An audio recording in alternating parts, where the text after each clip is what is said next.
Halo, kembali lagi di Eros The Series. Kali ini bersama saya, Dara Tahira, jurusan Manajemen 2019. Saya berposisi di Eros sebagai power forward. Oke, hari ini saya akan jelasin beberapa tips untuk low post move. Nanti saya akan jelasin ada dua gerakan, yaitu back up position dan front up position. Nanti masing-masing gerakan itu ada 3 gerakan. Nanti saya akan jelasin gimana nya. Let's go, ikutin saya ya.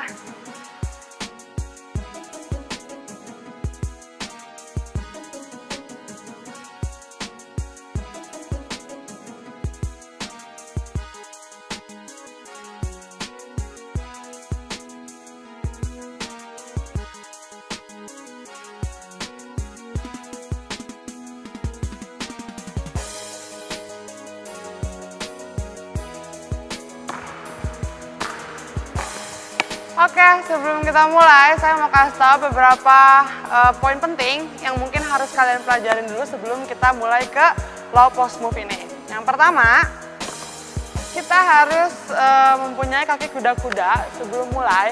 Kenapa? Biar badan kita itu balance. Ini saya contohin ya, kuda-kuda tuh kayak gini. Kayak kalian jongkok itu tapi setengah badan. Kuda-kuda kayak gini. Kenapa? Fungsinya itu biar kalian tuh balance ketika didorong lawan atau ketika kalian mendapatkan bola. Itu yang pertama.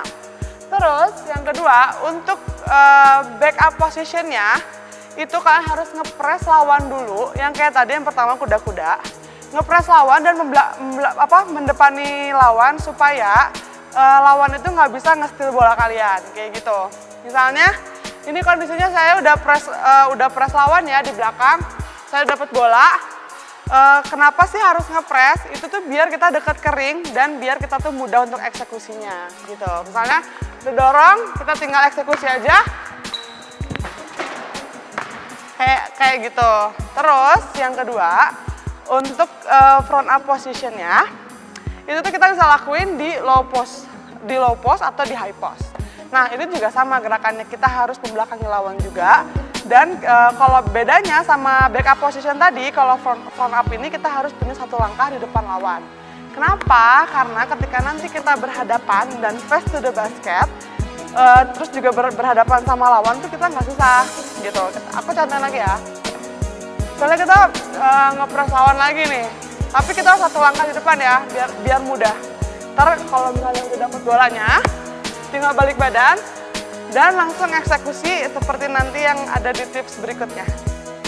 Ini gerakan face up position pertama, kita melakukan pivot stance, lalu ada jab step, terus drive baseline, terus pump fake, lalu kita bisa under basket atau reverse layup. Yang aku gunain ini adalah shoot under basket dan itu optional ya.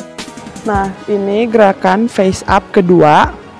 Aku akan ngelakuin reverse pivot, terus aku jab step, drive middle, dan under basket.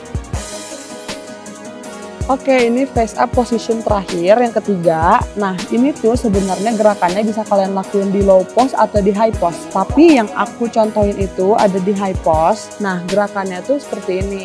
Yang pertama, kita lakuin pivot stance, oke, terus jab step, dan terakhirnya ini juga optional ya, bisa kalian lakuin bank shoot atau perimeter shoot. Oke, sekarang kita masuk ke back up position. Ini gerakan yang pertama. Nah, usahain dari awal itu kakinya tetap kuda-kuda ya teman-teman. Terus selalu lihat kalau misalnya lawannya itu ada di mana. Nah, ini aku kasih gerakan yang pertama. Nah, sekarang kita spin move. Aku dribble masuk ke dalam, itu namanya drive baseline, terus langsung masuk ke reverse layup. Nah, ini juga bisa kalian lakuin gerakan yang banyak ya, bisa reverse layup, bisa fake reverse atau jump hook juga bisa.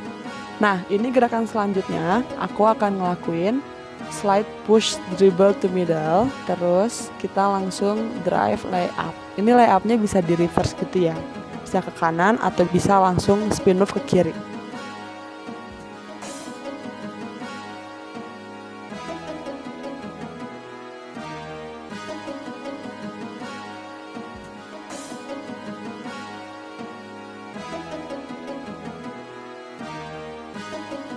Ci Marlina Herawan, karena menurutku itu dia salah satu atlet panutan di Indonesia salah satu atlet wanita yang menurut aku dia punya kerja keras yang sangat besar. Terus juga kayak Ci Marlin itu mempunyai visi basket yang sangat bagus. Karena yang biasa aku lihat ya, karena aku suka nonton dan juga kebetulan dressnya itu aku dapat dilatih sama dia. Jadi kayak ngelihat sosok Ci Marlin itu adalah salah satu atlet yang benar-benar disiplin dalam semua hal. Nah, kalau untuk bagi waktu basket dan kuliah sebenarnya simpel sih, karena kayak aku kan kalau misalnya latihan itu mostly latihannya dari sore ke malam. Sedangkan kayak kuliah itu, thank God-nya jadwalnya itu dari pagi sampai sore doang. Jadi sebenarnya nggak terganggu sih, terkecuali kalau misalnya ada mau menjelang event, biasanya baru deh kita kayak minta surat dispensasi dari sekolah ataupun kampus. Kalau pengalaman yang paling aku ingat selama aku di THB ini, ya cukup banyak ya. Salah satunya kemarin sih Liga Mahasiswa Nasional, yang kebetulan aku sendiri baru pertama kali membawakan nama kampus ke nasional, yaitu ITHB sendiri. Dan itu hal yang benar-benar paling aku ingat, meskipun kita nggak dapat award apa-apa, tapi kayak pengalamannya itu benar-benar dapat banget sih, karena itu benar-benar nambah jam terbang kita banget. Aku menggeluti basket itu sejak SMP kelas 2. Kenapa tertariknya? Karena aku ngerasa kayak basket itu benar-benar bekerja secara teamwork dan juga bekerja untuk individual kita sendiri. Kayak dari disiplin waktu, terus dari kerjasama membantu orang lain.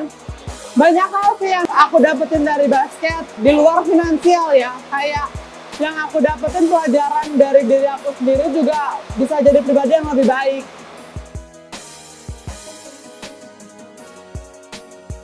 Yang selalu mendukung aku di basket yang pasti orang tua, mama papaku, terus juga teman-teman terdekat, ya mungkin yang terakhir pasangan aku.